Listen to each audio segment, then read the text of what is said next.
இன்னைக்கு ஐபிஎல்ல வந்து ரொம்ப முக்கியமான மேட்சுங்க. DC versus LSG. இது வந்து டிசியில் ஆடுறாங்க. இன்னி வரையும் நம்ம சேனலில் சப்ஸ்கிரைப் பண்ணாதவங்க சப்ஸ்கிரைப் பண்ணிருங்க. கமெண்ட் பாக்ஸில் கமெண்ட் பண்ணுங்கள் டிசி வெர்சஸ் எல்எஸ்ஜியில் யார் ஜெயிப்பான்ட்டு.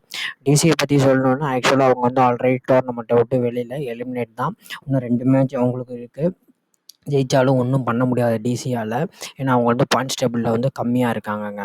இந்த அருண் ஜேட்லி ஸ்டேடியத்தில் டிசி இன்னி வரையும் தோற்றதே கிடையாது. டிசிக்கு வந்து சாரி இதுதான் டிசிக்கு லாஸ்ட் மேட்ச்சு, சாரி இன்னையோட லாஸ்ட் மேட்ச்சு. டிசி இன்னைக்கு ஜெயிச்சா கூட 14 பாயிண்ட் தான் வருவாங்க. ஆனால் டிசி வந்து ஜெயித்தாலும் மற்ற டீம்ஸ்னால் தோக்கணும், அதனால் தோக்கிறதுக்கு வாய்ப்பே கிடையாது. அதனால் டிசி வந்து இந்த வருஷம் எலிமினேட் தான் ஐபிஎல்லேருந்து, அதில் எந்த மாற்றமும் கிடையாது. டிசி வந்து அஃபிஷியலாக எலிமினேட் ஆஃப் தி டோர்னமெண்ட்டுங்க. நெக்ஸ்ட் இயராச்சும் நல்ல டீமை கொண்டு வந்து நல்லா பண்ணாங்கன்னா போதும். லாஸ்ட் மேட்ச் ரிஷப் பந்தை வந்து வெள்ளையில் உட்கார வச்சுட்டாங்க. அவர் வந்து இன்னும் விளையாண்டாருன்னா நல்லா இருந்திருக்கும்.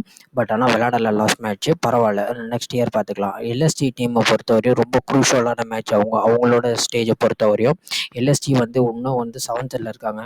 2 மேட்ச் இருக்குது இன்னும். 2 மேட்ச் 2மே ஜெயிச்சாங்கன்னா 14-16 வருவாங்க. அவங்க வந்து ஒரு 5th பொசிஷன் வருவாங்க.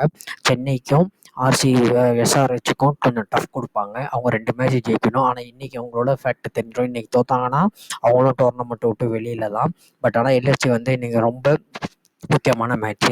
ஏற்கனவே வந்து அவங்க ஓனருக்கும் கேஎல் ராகுலுக்கும் ஏற்கனவே லாஸ்ட் மேட்ச் முடிஞ்சோடனே பெரிய பிரச்சனை நடந்துகிட்டு இருந்துச்சு. அதை மீடியாலலாம் டெலிகாஸ்ட் பண்ணி போட்டாங்க.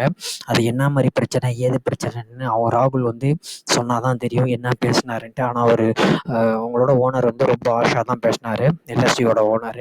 அது வந்து இன்ஃப்ரண்ட் ஆஃப் மீடியாவை வந்து தவிர்த்துருக்கலாம். பட் ஆனால் அவர் ரொம்ப பேசிட்டார் இன்ஃப்ரண்ட் ஆஃப் மீடியாவே. எல்லா சேனல்லையும் போட்டுட்டாங்க, எல்லா யூடியூப்லேயும் போட்டுட்டாங்க அவர் என்ன இப்படி பண்ணியிருக்காருன்ட்டு. ஆனால் என்ன பேசினாருன்றது ராகுலுக்கு மட்டும்தான் தெரியும், அது நம்மளுக்கு தெரியாது. ஆனால் அவர் ரொம்ப எல்எஸ்டியில் இருப்பாரா நெக்ஸ்ட் இயரு, இல்லை போயிடுவாரா என்னான்னு தெரியல. இப்போ எல்லாம் பெங்களூர்லேயே அவரை கூப்பிட ஆரம்பிச்சிட்டாங்க. ஆர்சிபிக்கு வந்துருங்க, ஆர்சிபியை நெக்ஸ்ட் இயர் கேப்டன் பண்ணுங்கன்ட்டு. அது வந்து ராகுல் வந்து இன்றைக்கி கேப்டன் பண்ணுவாரா என்னன்ட்டு ராகுலை டிசைட் பண்ணி தான் தெரியும். ஆனால் இன்றைக்கி ரொம்ப முக்கியமான மேட்ச்சு, வைட்டலான மேட்ச்சு.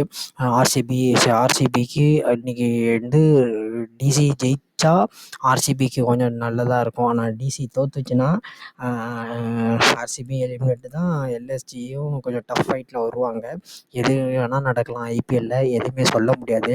ஆனால் ரொம்ப முக்கியமான மேட்ச் இன்றைக்கி எல்எஸ்ஜி டீம் வந்து லாஸ்ட் மேட்ச் ரொம்ப சஃபர் ஆனாங்க. குண்டன் டிகாக் இன்னும் ஃபயர் ஆகலை. இன்னும் குண்டன் டிகாக் வந்து ஃபயர் ஆகியே தீரணும். அவங்களுக்கு வந்து தீபக் கோடாவும் அவர் ஏன் விளாட்றாரு, எதுக்கு விளாட்றாருன்னே தெரியல. அவரையும் நல்லா விளாட வைக்கணும். குணால் பாண்டியா பரவாயில்ல. டீம் வந்து கியூடிகே வந்து ரொம்ப ஃபெயிலியர் ஆகிட்டே இருக்கார். கியூடிகே கொஞ்சம் பேட்டிங் பண்ணால் தான் ஃபெயிலியர் ஆகும்.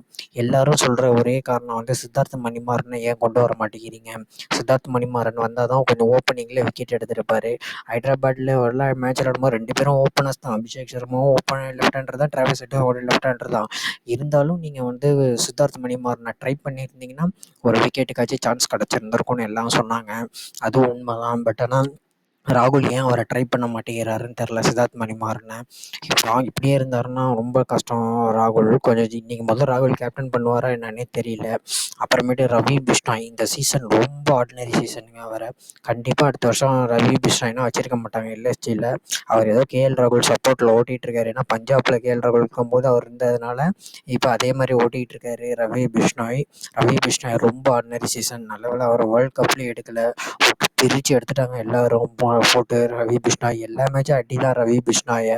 என்ன நடக்க போகுதுன்னு தெரில. இன்றைக்கி எல்எஸ்ஜி வந்து கண்டிப்பாக ஜெயிச்சே ஆகணும். எல்எஸ்ஜிக்கு ரொம்ப முக்கியமான மேட்ச்சு. ஆனால் அருண் ஜேட்லி ஸ்டேடியத்தில் இந்த சீசனில் வந்து டெல்லி கேபிட்டல்ஸ் இன்னி வரையும் தோற்றதில்லை. அதனால் வந்து ரொம்ப ஆர்டினரி சீசன் தான். எல்எஸ்ஜி வந்து அருண் ஜேட்லி வேறு ரொம்ப சின்ன ஸ்டேடியம். அவங்க எப்படி வந்து கேபிட்டலைஸ் பண்ணி எப்படி ஆட போகிறாங்கன்னு தெரியல. பார்ப்போம், எது வேணால் நடக்கலாம்.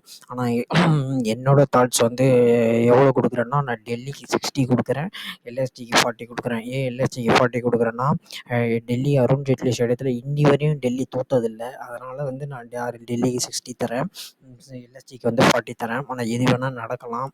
ரொம்ப கிரவுண்டு சின்னது. இன்றைக்கி வந்து என்ன வேணால் நடக்கும். இன்றைக்கி தான் டெல்லியோட லாஸ்ட் மேட்ச்சை விளாட்றாங்க. ஆனால் பரவாயில்ல, இவ்வளோ வந்து ஃபைட் பேக் பண்ணது டெல்லி பெரிய விஷயம். ரிஷப் பந்த் ஒரு ஆள் தான் ஃபைட் பேக் பண்ணார். அந்த டேவிட் வார்னர் இந்த வாட்டி சரியாக விளாடலை. ஆனால் இன்றைக்கி மேட்ச் வந்து ரொம்ப இன்ட்ரெஸ்ட்டாகவும் இருக்காது, சுவாரஸ்யமாக இருக்காது. ஓரளவுக்கு போகும் மீடியமாக.